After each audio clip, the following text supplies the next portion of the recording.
ये 24 आवर्स है, इसमें कम से कम 6 घंटे की साउंड स्लीप जरूरी है।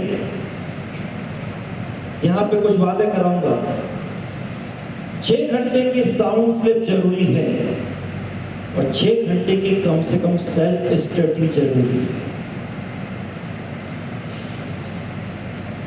बिना सेल्फ स्टडी का कुछ मतलब नहीं। उस सेल्फ स्टडी में आपका एडवांस पढ़ना भी हो गया, उस सेल्फ स्टडी में आपका बायो को मैनेज करना भी हो गया, उस सेल्फ स्टडी में आपके फिजिक्स केमिस्ट्री टॉपिक जो हैं उनके उस दिन सेम डे आपका रोज की डोज रोज मेंटेन करना भी हो गया।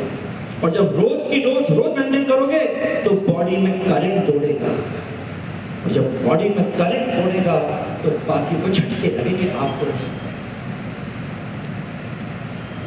अगर ये आपने एडवांस के हिसाब से जो मैंने बोला करा तो टाइम मैनेजमेंट जरा देखिएगा। 6 घंटे सोने के, 6 घंटे सेल्फ स्टडी के, उसमें भी ब्रेक फॉर बेटरमेंट कम से कम 24 आवर्स को डिवाइड करते हैं। चलिए ऐसे करिएगा, 6 घंटे सोने के, 3 घंटे ब्रेकफास्ट लंच डिनर तैयार होना, एलन सिस्टम में क्लासेस के लिए आना जाना, बहुत है। अरे हाँ या ना? Yes sir. Hello, yes sir. तैयार है? सोने के लिए 6 घंटे कंटिन्यू, ये नहीं कि इंस्टॉलमेंट में सो रहे हो, सोना चाहिए कंटिन्यूटी में और पढ़ना चाहिए इंस्टॉलमेंट में, ब्रेक फॉर बेटरमेंट के हिसाब से। हिसाब आ रहा है यहाँ पे 6 घंटे कंटिन्यू साउंड स्लीप, तब कहलाएंगे साउंड स्लीप। 3 घंटे ब्रेकफास्ट लंच डिनर और इसके बाद आपका एलन के हिसाब से आना जाना और रूटीन में तैयार होना। बहुत है, 1 घंटा तैयार होना, 1 घंटा ब्रेकफास्ट लंच डिनर, 1 घंटा आना जाना, ये मतलब 3 घंटे। अब आता है 7 घंटे मान लीजिए सिस्टम आपको पढ़ाता है, वैसे इतना नहीं पढ़ाएगा, लेकिन 7 घंटे आप मान लीजिए पढ़ाता तो 7 घंटे, लेकिन इतना नहीं पढ़ाएगा तो आपके पास यहाँ टाइम बचेगा कि बायो क्लास लगेगी। इसके बाद आपका आएगा सबसे इंपॉर्टेंट, शॉर्ट नोट्स बनाना बहुत जरूरी है। तो यहाँ पर आपके 6 घंटे के बाद 7 घंटे हो गए आपके सिस्टम के, और फिर मान लेते हैं अपन 3 घंटे, चलो 2 घंटे मानते ब्रेक फॉर बेटरमेंट। 15-15 मिनट अगर आप 8 ब्रेक लेते हैं तो 15 से 120, लेकिन उस ब्रेक का मतलब है क्वालिटी आवर्स की पढ़ाई।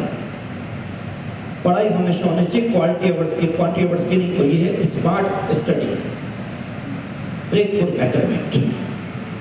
तो रिवाइज कर देता हूँ, 6 घंटे साउंड स्लीप, 3 घंटे routine activity breakfast lunch dinner आना जाना, 7 घंटे सिस्टम, उसके बाद 2 घंटे ब्रेक फॉर बेटरमेंट और 6 घंटे की सेल्फ स्टडी। सेल्फ स्टडी में जहाँ पे ब्रेक फॉर बेटरमेंट के आपने 2 घंटे निकाल दिए, इसका मतलब आपने जो पढ़ा है वो सॉलिड तैयार हुआ है, जो कुछ किया है वो क्वालिटी स्टडी है, जो किया है वो आपके एग्जाम तक आपका कॉन्फिडेंस है। जब तक एग्जाम नहीं आ जाए तब तक कोई अंदर स्ट्रेस एंजाइटी कुछ भी नहीं, पूरा कॉन्फिडेंस एग्जाम के बाद लगेगा देखिए क्या नहीं आता, अभी तो पूरा विश्वास है। ऐसे आपको चलना है। तो 24 आवर्स में आप आराम से अपने बायो को मैनेज करते हुए, फिजिक्स केमिस्ट्री क्लास को मैनेज करते हुए 24 आवर्स के अंदर टाइम मैनेजमेंट, छोटी सी बात हो जाएगी, टाइम प्रोड्यूसर बन जाएंगे, जिसमें आपके शॉर्ट नोट्स भी आपको तैयार करने हैं। अभी शॉर्ट नोट्स ऐसा नहीं कि आपको लास्ट में तैयार करने, पढ़ते पढ़ते करना है।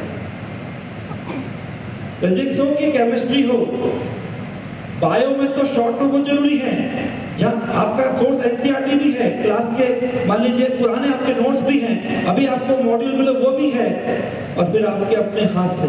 जरा बताइए कितनों के पास पिछले साल के बायो के शॉर्ट नोट्स हैं, क्योंकि बायो का 360 का वेटेज है।